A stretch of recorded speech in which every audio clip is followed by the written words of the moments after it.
जहां पूरी दुनिया जाने की कोशिश कर रही है वो है चांद। एक के बाद एक, अमेरिका हो या रूस, चीन हो या फिर भारत, हर देश चांद पर जाना चाहता है। लेकिन आपने कभी सोचा है कि आखिर चंद्रमा की दुनिया कैसी है? चांद पर मिट्टी कैसी है या पत्थर, समुद्र है या नदियां, पहाड़ हैं या रेत के मैदान, पानी है या कुछ और? चांद की धरती पर एलियंस हैं या इंसान? और कैसी होती हैं चांद के दक्षिणी ध्रुव की वो भयानक रातें?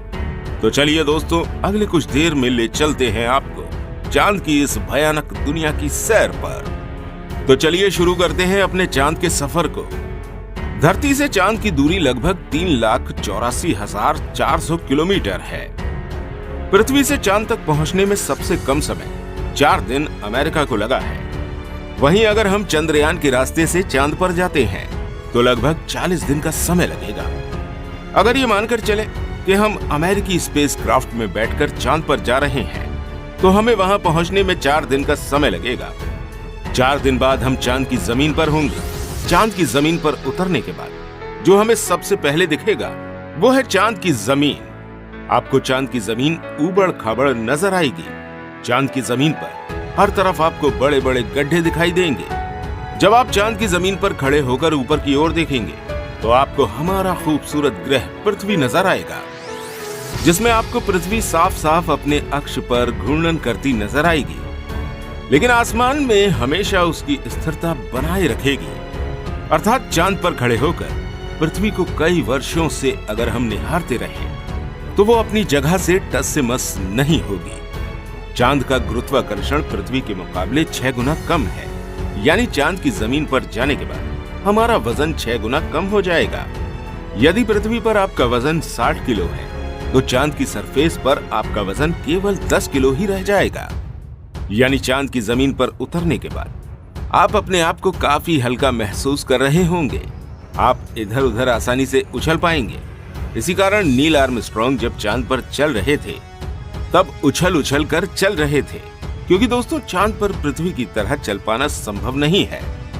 चांद की सतह पर नील आर्मस्ट्रांग और उनके साथियों के कदमों के निशान आज भी मौजूद हैं, क्योंकि वहां पर हवा न होने की वजह से वो निशान मिटा नहीं है।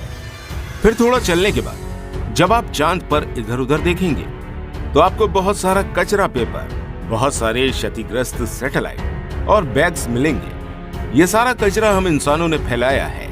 ये कचरा इतना ज्यादा है कि 5 ट्रक भर सकते हैं। चांद पर कचरा और ये पेपर अंतरिक्ष यात्रियों ने फेंके थे, जिसमें उनकी मानव मूत्र और उल्टियां हैं। मतलब इंसान चांद पर भी अपनी हरकतों से बाज नहीं आ रहा है। अब आप चांद की जमीन पर खड़े हैं और आपको सबसे ज्यादा खतरा आसमानी मौत का है। चांद का गुरुत्वाकर्षण कम होने की वजह से इसके पास कोई भी वायुमंडल मौजूद नहीं है। वायुमंडल की नामौजूदगी के कारण वहां पर रहने वालों के लिए उल्का पिंड से मरने का खतरा लगातार बना रहता है। यानी आप चांद पर खड़े हैं और पता नहीं कब एक बड़ा पत्थर आसमान से गिरकर आएगा और आपकी मौत वहीं पर हो जाएगी। यही वजह है पृथ्वी से देखने पर जो चांद पर काले धब्बे दिखाई देते हैं, असल में वो धब्बे नहीं, गड्ढे हैं। जहां पर सूर्य की रोशनी नहीं पहुंच पाने की वजह से वो धब्बे नजर आते हैं।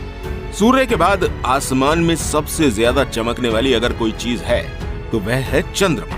जब हम पृथ्वी से आसमान की तरफ देखते हैं तो हमें नीला दिखाई देता है, लेकिन जब चांद से आसमान की तरफ देखेंगे तो हमें नीला नहीं बल्कि काला दिखाई देगा।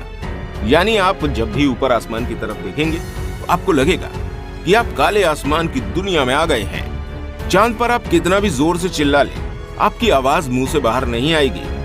धरती पर वायु की हमेशा हर जगह उपस्थिति रहती है, लेकिन चंद्रमा का अपना कोई वायुमंडल नहीं है, इसलिए वहां पर ध्वनि तरंगों का संचरण सामान्य रूप से संभव नहीं है। यदि आप चंद्रमा पर किसी को पुकार कर बुलाना चाहेंगे तो उस तक आपकी आवाज नहीं पहुंच पाएगी। परंतु चंद्रमा पर एस्ट्रोनॉट स्पेस सूट में रहते हैं, जिसमें ऑक्सीजन और नाइट्रोजन भरकर कृत्रिम रूप से वायुमंडलीय दबाव बनाया जाता है।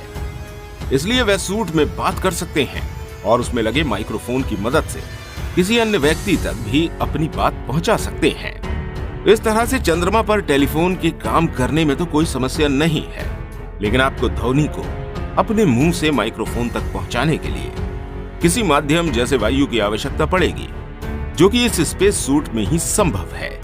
भविष्य में अगर चांद पर इंसानी बस्ती बसती है तो यह संभव है कि टेलीफोन से चांद पर बात की जा सकती है, लेकिन चंद्रमा से पृथ्वी तक सिग्नल पहुंचने में लगभग 1.27 सेकंड का समय लगता है।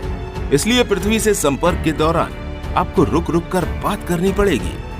अब चांद पर हमको रहना है, तो अब बात करते हैं चांद पर दिन और रात के बारे में। चांद को पृथ्वी का एक चक्कर लगाने में 27.3 दिन लग जाते हैं और अपने अक्ष पर भी एक चक्कर लगाने में इतना ही टाइम लगता है।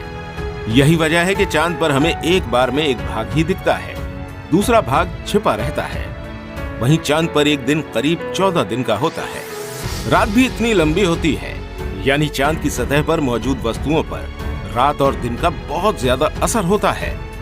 रात में चांद का तापमान लगभग -153 डिग्री तक गिर जाता है, जबकि दिन में तापमान 180 डिग्री सेल्सियस तक बढ़ जाता है। फिर चांद के अलग अलग हिस्सों की स्थितियां भी अलग अलग होती हैं। माना जाता है कि चांद का साउथ पोल ज्यादा ठंडा होता है।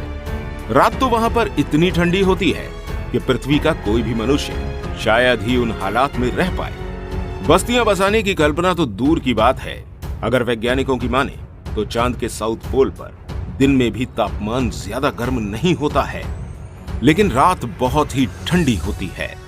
समय गुजरने के साथ ही ये गिरता है और बर्फ जमने लगती है, जो कि इस क्षेत्र में रहने की स्थितियों को और भी भयानक बना देती है। इन्हीं भयानक स्थितियों के चलते चांद पर अब तक जितने भी मिशन गए हैं वो सब उत्तरी इलाकों में किए गए हैं। रात में हमें जो चांद चमकता हुआ नजर आता है, लेकिन आपको जानकर काफी हैरानी होगी कि चांद की अपनी खुद की कोई रोशनी नहीं है। जो चांद पर रोशनी नजर आती है वो सूरज से आने वाली रोशनी का रिफ्लेक्शन है। यानी हमें सूरज रोशनी देना बंद कर दे तो चांद हमें कभी नजर नहीं आएगा।